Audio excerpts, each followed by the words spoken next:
Hello, hello. You have reached the Living in Bakersfield channel. I am so excited for you to be here today. So, in case you're new here, I am Angel, your local Bakersfield Realtor, and this is the Living in Bakersfield channel. If you are thinking about moving here, calling this place home, being a part of this incredible community, I would love to hear from you. All of my information is in the description below. Now, a new thing that I'm doing on this channel is I'm doing market updates, but I'm bringing you guys the experts that I use. It's fantastic. So last month we had Dan Artis. This month I'm going to introduce you to two, these girls are rock stars. So you're going to be meeting Natalie Panelli and Nicole Kostelnik. And so I used to call her Nicole Hawks before she got married, but here, let me introduce you to them. They're going to drop some great knowledge about the California. Oh, hang on. It's a little wonky. Hang on. It's warming up. It'll warm up. It's still wonky, girls. Hang on. You're there, but we're having some technical issues. Let me see if I can change there you are. Hang on. Let me change the format. They're here, guys. They're here. I promise. Let me play with StreamYard a little bit. Okay. This has you in the frame. But I get there we go. There you go. Lean in that. Lean in that. It's changing. There you go. And it's got my face very big. So let me just apologize to those that are seeing very large face. But anyway, so this is Natalie, and actually the other way around. Natalie is in blue and Nicole is in red. And girls, they are also with the Mortgage House, and they have been doing this combined for 60 years. It's just insane. So yes, girls, take it away. Tell us all the things. Absolutely. Thank you, Angel. I did see earlier that you were supporting your Valentine's shirt. I made sure and did the same today. So I'm right there with you. Great minds think alike. Natalie and I are actually a mother-daughter duo. We have been working together for 20 years now. So we have some knowledge in the history of the markets, the ups, the downs, the goods, the bads. So we're here today to kind of update and follow up from where Dan left off. He did an amazing job updating everybody on the market. I really enjoyed his presentation and his feedback. Yes, he did so great. He did. So, and then we are going to talk about the CHFA Dream for All, or Cal HFA Dream for All program today as well. So people would know it as, if they would hear it, it would sound like Cal HFA. Or Cal HFA. Yeah. California Housing Finance Authority. So there you go. HFA. But we all shorten it and say Cal HFA. Exactly right. Right. Okay. All right. Take it away. So did you want me to do the slides or are you doing them? I got you covered. Okay. So this is us. Nicole's in red. Natalie's in blue. So we wanted to kind of we wanted to lead off from where Dan left off. He gave such a great update. We're just kind of picking up from where he finished off from what's happened since you met with him. So January 31st, the Fed did conclude their Fed meeting. They said that they were not going to change the rates. This is Powell, right? This is Powell. Okay. Correct. Jerome Powell. We expected that. We did not expect a rate cut in the January meeting. So that was not any sort of surprise to anybody. Okay. He did make some good comments. He stated that he believed that the Fed has reached their peak Fed funds rate, which means they're not going to keep raising the Fed funds rate, which is good. We want that. We're not going to go higher? Well, we can never guarantee we're not going to go higher, but he has said he believes he's reached his peak rate. Anything could change. I mean, he was on 60 Minutes Sunday night and the market woke up real cranky Monday because of some words that he said as well. So his words hold a lot of weight right now. Okay. He did acknowledge the last 6 months of the inflation data was what they'd hoped to see occur. So that was good. That was part of the positive feedback he gave last week. Okay. He does not think there will be a rate cut at the March meeting. And then with the updates that we got Friday in the jobs information, that rate cut chance has went to zero. So nobody's anticipating a rate cut at the March meeting unless some crazy reports come out with the inflation data just giving us amazing news. But right now there is a 0% chance of a rate decrease in the Fed funds rate for March. So we're holding steady. We're still hoping to see some market improvements as the inflation data comes out in the manner that the Fed is hoping for. We do see market improvements. Okay. And we'll actually see a sample of that here in just a moment. Okay. But one thing we are seeing is that layoffs are at the highest point in the last 12 months. That's scary. That's bad news. Where's that going to leave us? That should bring us to our unemployment rate going up. That is something the Fed actually likes, because it means that what they're doing is working. It's slowing that economy down. They don't want jobs being opened over and over and over, because that means the economy is thriving, right? They want that to kind of slow down. So kind of went through a overview here of who has done the layoffs. Okay. UPS has done 12,000. Salesforce, which is a temp agency, has done 7,300. Microsoft has laid off. PayPal, Macy's, Levi's, Wayfair, Google, and Google has left the caveat open that they need to brace for more layoffs. So I think we're just starting to see the turn point of all the hard work the Fed's been trying to do to bring our interest rates up, to slow everything down. I think that's just starting to show itself. So they have to kind of rewrite the ship, or rebalance the ship is kind of what they're doing, what they're trying to do. Okay. Exactly. Just to kind of we wanted to give people an idea, because everybody talks rates, right? Rates are up, and rates are up from what we are used to during COVID.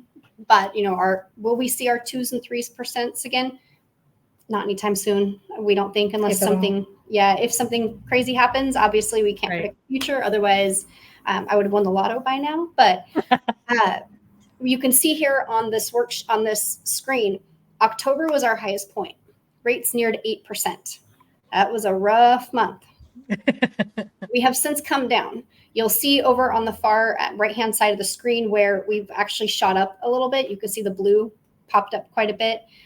That was with the information on Friday and Monday from the Fed regarding jobs, and that more people had opened up jobs than they had hoped for. Was this before 60 minutes or after? This was before 60 minutes? In between. Okay. 60 minutes. So we did see that spike up. We've seen some reprieve today. Markets softened up a little bit today. So, but you can see the overall information here is that we are down off those highs. Yeah. We've climbed the mountain. Hopefully we're just sliding down it for the rest of the year now. That's encouraging. Even 7 is good. Like, I know it affects what you can purchase, but like in the scale of things, 7 is still a nice number. It's good for those of us who have seen the cycle, but you've got to remember there's a lot of young people in here that haven't seen that cycle. So to them, it's just high. Right. and I feel their pain. I mean, it's tough. It hurts. Absolutely. Yeah. Okay. All right. So now that kind of gives you our update on the market. And then now we're diving into the dream for all, the big reason we're here today, the big out in the world of people, real estate wise, that are talking about it. Yes, and Natalie's going to pick up from here and kind of give us a start. Okay. It's all over our feed right now. Boy. Yes, it is. So the California Dream for All program has come back out again. It's getting ready to come out. It has changed dramatically since the first time it was out here last year. Okay. We do see this program as people are paying back their funds as being replenished maybe year after year, but we'll have to just wait and see. So that's the long game that you might, not, again, you don't have a crystal ball, but that's the long game, is you're anticipating this is something that might be rolled out year over year. Yes. And for a short time, it's just until they use it, repay it, reuse it, repay it. So some of the key points to this particular program is you do have to be a first-time home buyer. All buyers have to be a first-time home buyer. Okay. A first-time home buyer is typically classified as somebody who has not owned a home in the last 3 years. Okay. This program has an additional stipulation, which is one of the big changes from last year. Okay. At least about one borrower has to be a first-generation homeowner. A first-generation homeowner is considered somebody who has not owned a home in 7 years. Okay. And that their parents, this is the crazy part, their parents currently do not own a home. Break that down, Natalie. Break that down. Okay, so let's say you're buying a home and you want to use this program, but your parents currently own a home, you are disqualified. Now, if your parents passed away 15 years ago and they owned a home at the time that they passed away, you're disqualified. Oh. So they've got some really stiff penalties on this. Okay. The restrictions are kind of crazy, but they're trying to obviously help a certain class of people that have not been able to have the opportunity to buy before. So my parents, as a buyer on this new program, cannot have owned a house within the last 7 years. Right. And I have to be the one that is buying a house for the first time or under the first time guidelines of within the last 3 years. Well, let me go back and just clarify there. So you have to be a first-time home buyer, cannot have owned a home in 7 years. Okay. If your parents currently own a home now, you're disqualified. Okay. If they owned a home 20 years ago, but they no longer own that home, then you are now qualified, based on their part of it. And this is not state specific. This is just ever. So it doesn't even that they have to be owning a home in California. It's just any state. Okay. Correct. Okay. Okay. The borrower can contribute a max of 5% on this program. That's the max that they can do. The assistance for this program is up to 20% with a max of $150,000. We're not going to really see that here in Bakersfield, but this is California, so it could be anywhere. When CalHalfa is doing their scrubbing on the clients, they're looking at the client's current address. That's where they're starting because obviously they don't have a property in mind yet. Okay. There can be no co-occupant, co-signers, or co-borrowers. Break that down. Anybody on the loan has to be owner occupied. So I'm not doing this as an investment property. Correct. We're not doing it with the intention that we're going to do some shady whatever. We're going to buy this home. We're going to live in this home. Correct. And to the other point that you just brought up, a max of $150,000. That's the cost of the property? Of the sales price. So max 20% of the purchase price with a limit of 150, whichever is less. Because some counties obviously are going to be very different. Yes. Yeah. Like I said, I don't really see, we're not going to see this here in Kern County. Right. But just letting you know. In Orange County, up in, the Bay Area, some of those first-time home buyer condos or anything like that, that could be the absolutely. Yeah. number that it lands at. Okay. Yeah. That makes sense. Okay. Yeah. This program has a shared appreciation payback, and we'll go into more details on that here shortly. But what this means is not only if they go to sell, refinance, or pay off their loan, they will pay back whatever the original amount of money that they received and 20% of their profits with it. And there will be a max on that. So we'll go over that here shortly as well. Okay. I have a lot of questions. So yes. Yes. Yeah. This program must be paired with a CalHalfa conventional first mortgage. So FHA is not on the table. It's only conventional. Okay. Okay. Again, what defines the first-time home buyer? A first-time home buyer is defined as a borrower who has not had ownership in any principal residence or resided in a home owned by a spouse during the past 3 years. Love it. Okay. A lot of questions we always get are, well, I wasn't on, my husband was on a loan, but I wasn't, And that makes a difference or it doesn't? It does make a difference. If you were part of that home, if you were living in it, says resided in, okay, then it takes you out of that. Would a divorce or a separation step into this little fray, or would that muddy the waters a little bit? It muddies the water a little bit. CalHalfa has had a program before that a displaced spouse, if I'm not mistaken. We can check into that further. It's not something they've actually defined on their information that they just sent out. Okay. And by the way, before we go any further, Nicole and Natalie are going to give you some ways to get a hold of them. But if you are watching this and you would like to go ahead and just reach out to them directly, in the description below is a link that you can just go and fill out that little, who you are and what you need, and it will go directly to them. So before I forget, I wanted to let anybody that's watching this today, tomorrow, or next week, that is there for you. Just click the link and you will go directly to them. Okay, keep going. Okay. So again, we're going to just recap a little bit on what the first generation home buyer is, because it is brand new to this particular program. Now, the other CalHalfa programs do not have this. It is just the Dream for All program. Okay. The first generation home buyer is defined as a home buyer who has not been on title, held an ownership interest, or have been named on a mortgage to a loan on permanent foundations. So that would be your manufactured or your mobile home in the United States in the last 7 years. Okay. There you go. I know our formatting got a little weird here when we uploaded to here. No, but it answered the question that I asked just a second ago of like anywhere in the United States or just California, because it's the California Dream for All. So that's why I was like, how is that working? But go ahead. It's fine. We can read it. Yeah, it makes sense. Yeah.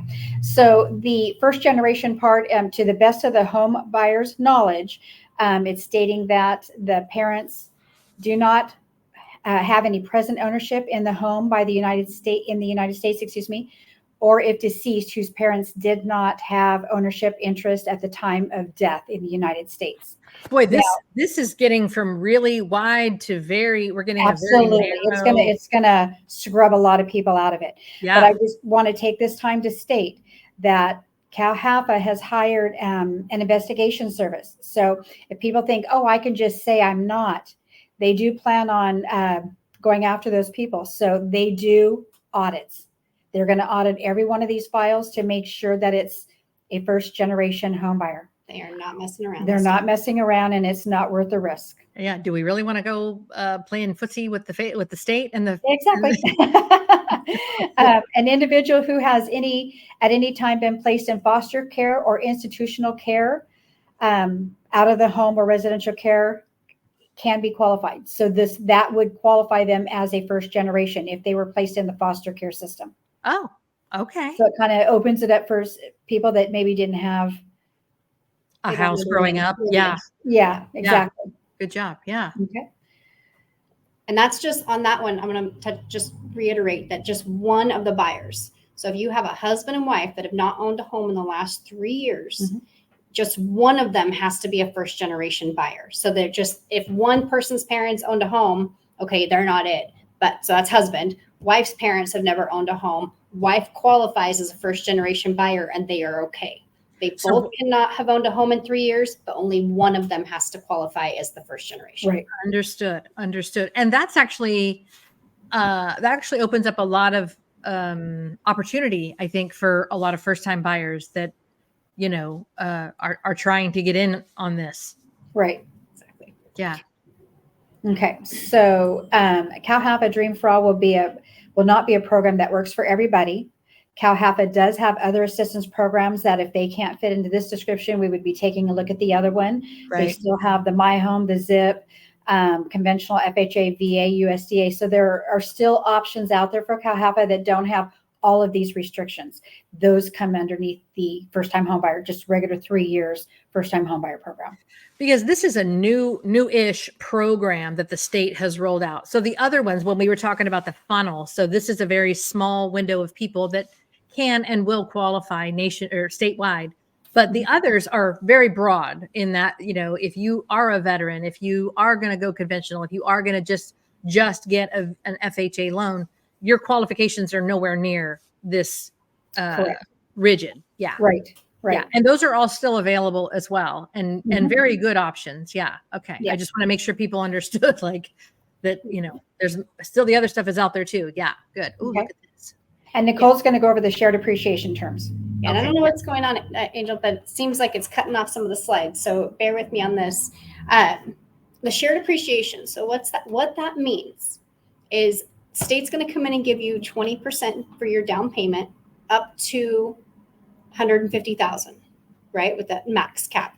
Okay. When you go to sell your house, refinance it, or if you're thinking, oh, rates have dropped to 5%, let me get out of this other rate that I have and down to 5%, you're going to have to pay this loan back at that time.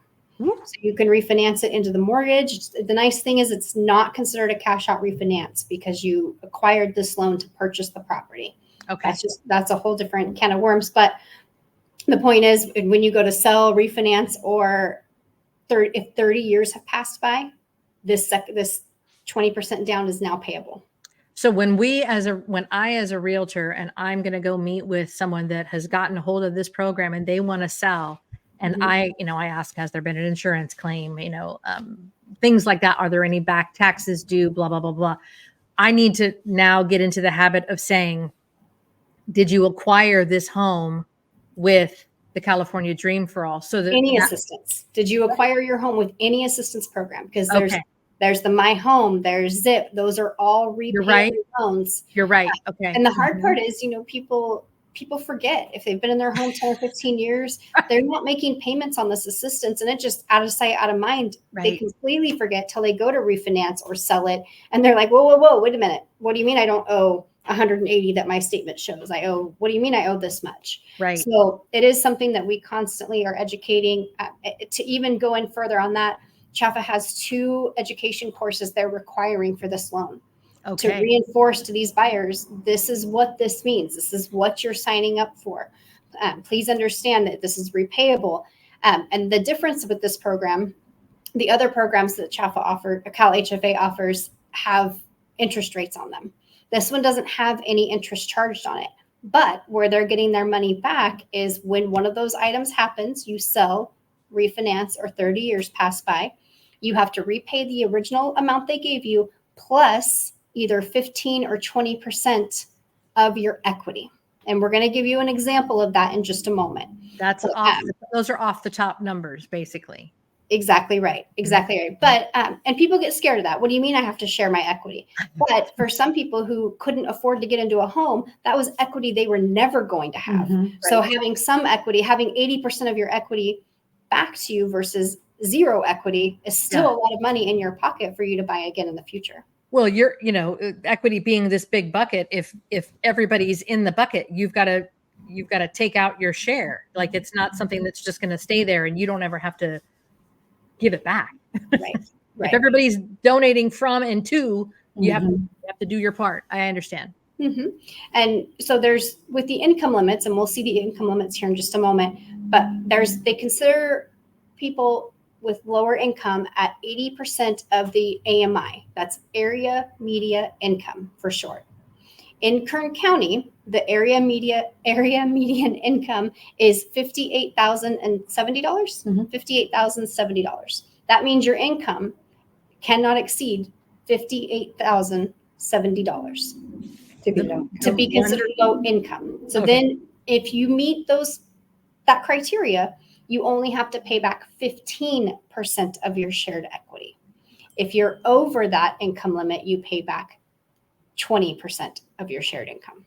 And how do they find that out? Is that part of the videos that they're watching? Like, how would they know that? I mean, are you talking about Cal HFA or the homeowner potential? Borrowers with incomes above 80% AMI. Would they know that they qualify? The lender's going to tell them. The lender's going to tell them. Yeah, because they're going to start with the lender who is going to go through their income, their assets. Okay. We have to actually issue out an approval letter, but we're actually jumping ahead to some of the next information. So I'm going to pause on that piece. They do cap the payback at 2.5 times the original principal. So unless people keep the loans for 30 years, they may not see that. Most people are going to get into this for a few years, get them into a house, probably sell it, or refinance when rates go down, things like that. So, but there is a cap on it. They're not just going to come in and take hundreds of thousands of dollars from you, above what they gave you. Got it. So we have some examples. So I'm gonna leave this slide because the examples I feel like make a little more sense. Oh yeah. This is straight out of the Cal HFA's handbook. They give these examples. So what happens here is if you have somebody whose income is above that low income threshold that we just mentioned, and let's say that they are buying a house that is $500,000, they're going to get 20% toward their down payment, and that would be $100,000 in this scenario. Okay? So California's coming in and saying, here's your $100,000 for your down payment, assuming they just use it for down payment and not toward closing costs, because they are able to divide it up if they like. Assuming they do it just to down payment, they don't have mortgage insurance. So that's a feature. Some people want to come in with absolutely zero out of pocket. So they're going to adjust it and have anywhere from let's just make it easy. Let's say a 15% down, and then the other 5% for closing costs. That's not the exact amounts. I'm just keeping it very simple for what the people would be seeing. And remember, seller can pay closing costs on these loans. Correct. So fast forward, they go to sell their house. The house value is now $700,000, but they bought it at $500,000. Okay. That means they have gained equity of $200,000 because they bought it at $500,000, now selling at $700,000. They have to pay back 20% of that equity to Cal HFA. So 20% of $200,000 is $40,000. That makes sense so far? Yeah, I'm following. Okay. So they owe the original loan amount, the $100,000, plus the additional $40,000 for the equity split. So they're now paying, instead of them getting, $200,000 difference for their equity, they're paying back $140,000. They're going to be netting $60,000. that make sense on that part? Yeah, it does. And I mean, those are reasonable numbers. I mean, look at our market in the last 2.5, 3 years. Like, that's pretty reasonable that would be what somebody could make on a property. Exactly. And let's say life happens, they have to sell their home in 6 months. We've seen scenarios occur, they get transferred out of California. Who knows? Right. If they don't have any equity to share, they don't pay back any shared equity. They still have to pay back their loan, but they don't have to pay back any equity they don't have. Okay. Now, and then we went into the 15 or the, I'm so sorry. We went into another example. So we have them under the 80%. Okay. And up to, That one's wrong. Yeah, that one's wrong. This is straight out of the Chaffetz handbook too. So I'm going to skip this one because I didn't realize the Because it says 20% when it should be 15%. Right? On the low income. Yeah. So that right here, see how they had borrower AMI is under and up to the 80%. Yeah. Technically, the repay is only 15%, but the handbook still has it at 20. I just kind of caught that. So we'll skip that one. But the same thing just would apply. Another indication that they pay attention to details that the rest of us would probably clearly I didn't pay attention to detail either when I posted the example, so I can't really cast a stone. But that being said, here's just another example of the 20%. If they are trying to do the 50, if they meet the 80% AMI income limit and they're under it, then they only have to pay back the 15%. Got it. Actually, they do have it right. They switch it down. They redid how they worked it up. Yeah, but it's still the same. 30,000. Okay, helps if I pay attention to my slides beforehand. Then, so they're going through and they're giving you the appreciation down at the bottom. So you're paying back your 20%. Yeah, you're right. I just need more coffee. All right, back that up a little bit. So we have the sales price at the 400,000. All good. They're giving them 20%. So they're going to give them $80,000 in this scenario. When they go to sell the house, they're selling it for $600,000. So they've gained that $200,000 equity again. So they're going to pay back their 20%, which is equaling the $40,000. Okay, but they're taking it as a factor of 0.75 for the factor of the shared appreciation. So they're only going to end up giving back 30%, 30,000 of, 30,000 of their equity. They're making 200,000 on the equity, but they're having to pay California housing the 80,000 they give plus the 30,000 equity. Okay. So they're still in making this case, money. they're pocketing $90,000 in equity. I see. And they saved, think of let's say they had this loan for 10 years and they used all of that money for the down payment.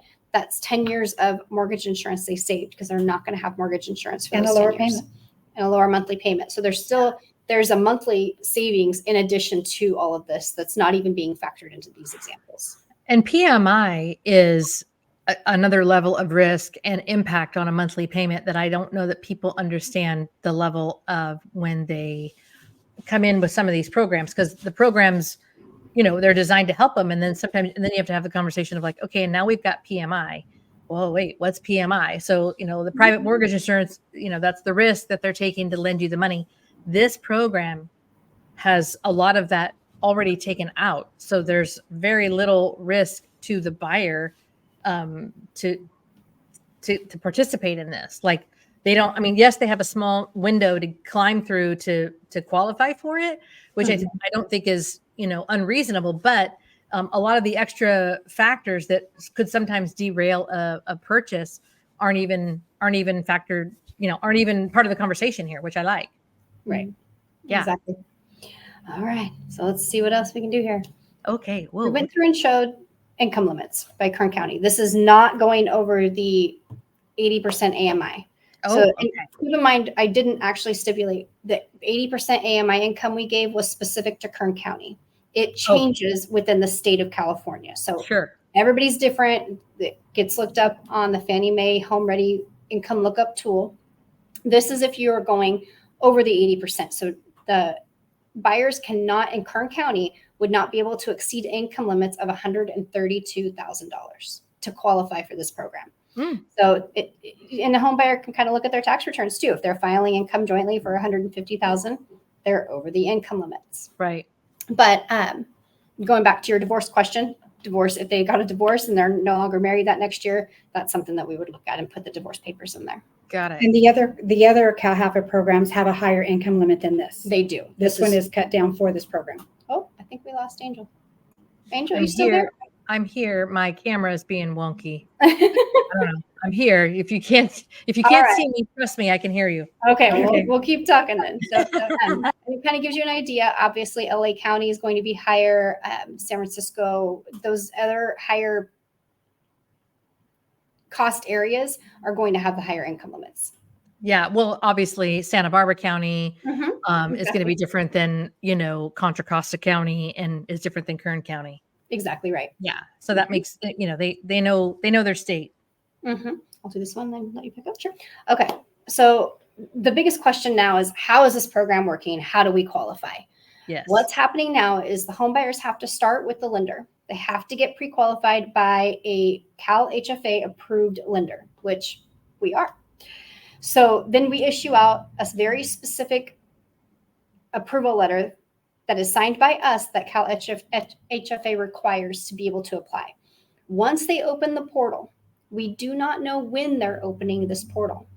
We're being told spring, don't have a date. People are just being encouraged to apply now, have their approval by us ready to go. So as soon as we get word that that portal is open, they can then upload their application right away, along with our signed approval letter. Okay. Once they do that, the state is going to go through and via a lottery system is going to issue so many vouchers per county.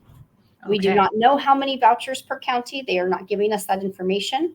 They're saying it's going to be a lottery system, a random lottery system. They're not giving any more details on how that random lottery works, other than to say that it will be limited. There will only be so many people drawn per county. Okay. They're then given a voucher. The voucher information has to be forwarded back to us, the lender. That way we can be ready to roll. They start shopping for a property at that point.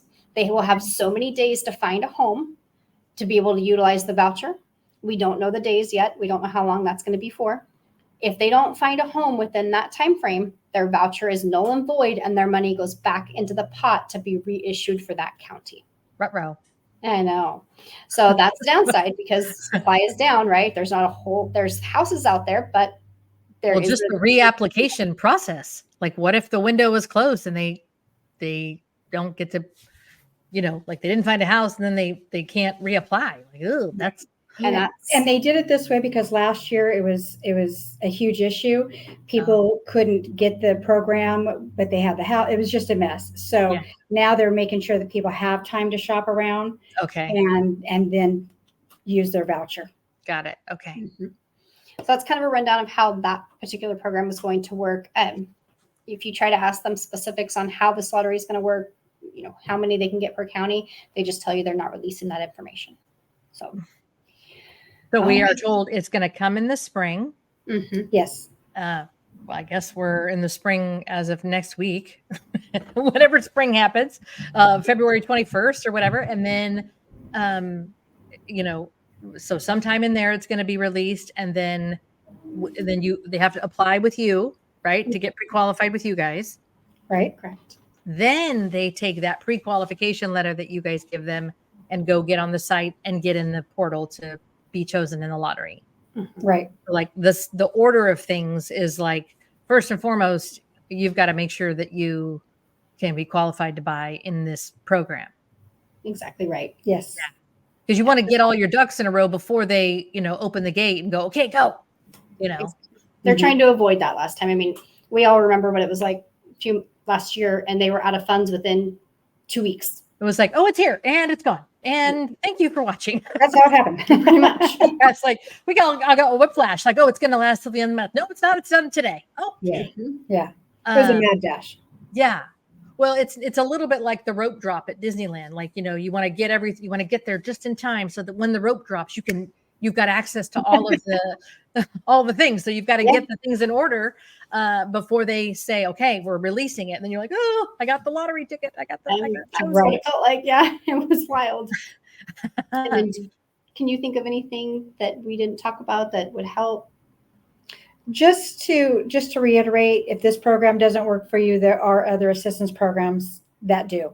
And that's the thing to not forget. You have to kind of see where you stand and where you can go from there.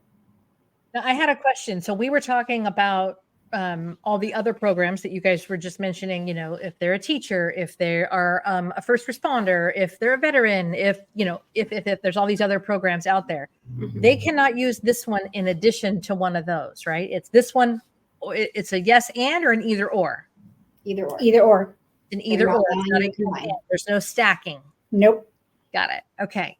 No. And so also, in addition to that, if I'm a seller and I have a buyer that brings this type of offer, I wouldn't even really know if I'm a seller. So if they're going to ask me as a seller for closing costs or any kind of concession, they can use that on the front end as their assistance, that down payment assistance, and they can get help from a seller, which many sellers are doing nowadays. Correct. Right. Yeah. So, again, that's not an either or. That's a yes and. Yes. Yes. That's very, very helpful. Yeah. Yeah. Sellers And are so willing to give that incentive is what's selling their properties right now, I think.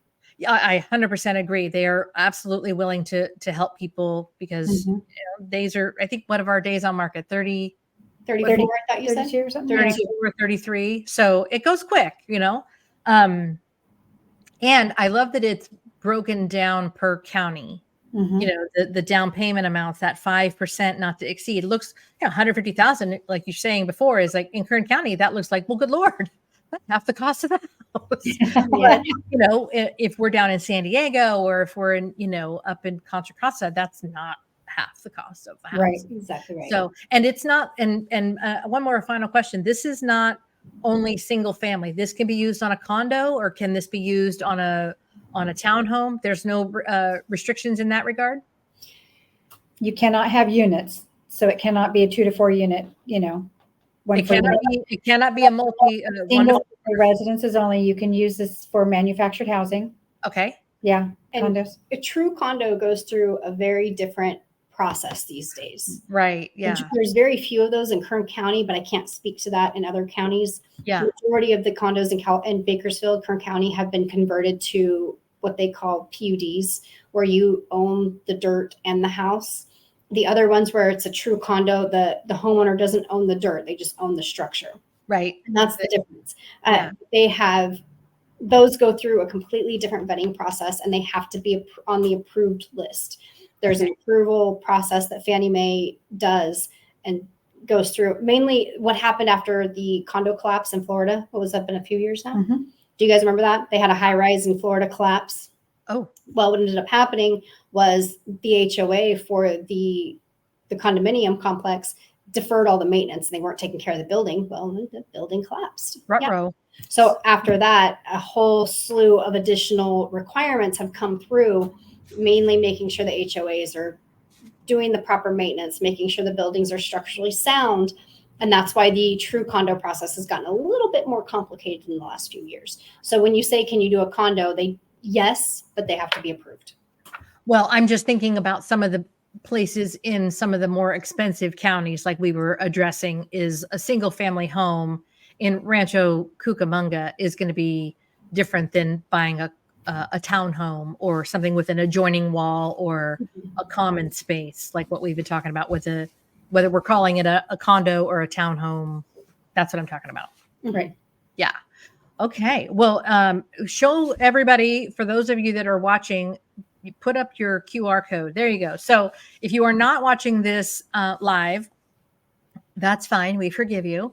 But please pause this and use their QR code to get to Natalie and Nicole so that they can get you started, to get you ready when they do the rope drop. When they do that, when they're ready to go, you got to be ready to go and get your property identified. So you've got to get the ducks in a row. And this is a great way. If you are not going to screenshot this, then another way to reach out to them is in the description below. But yes, absolutely, ladies. Thank you so much. Thank you. Thank you for having us.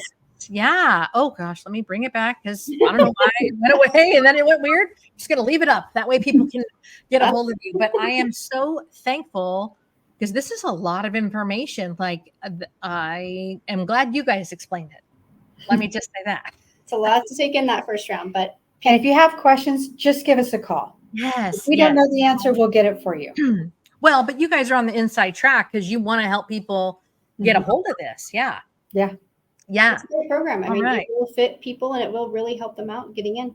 I agree. I think this is, and I agree with you, Natalie. I think this is going to be something that they kind of continue to tweak and move forward and tweak and move forward each year. Yeah.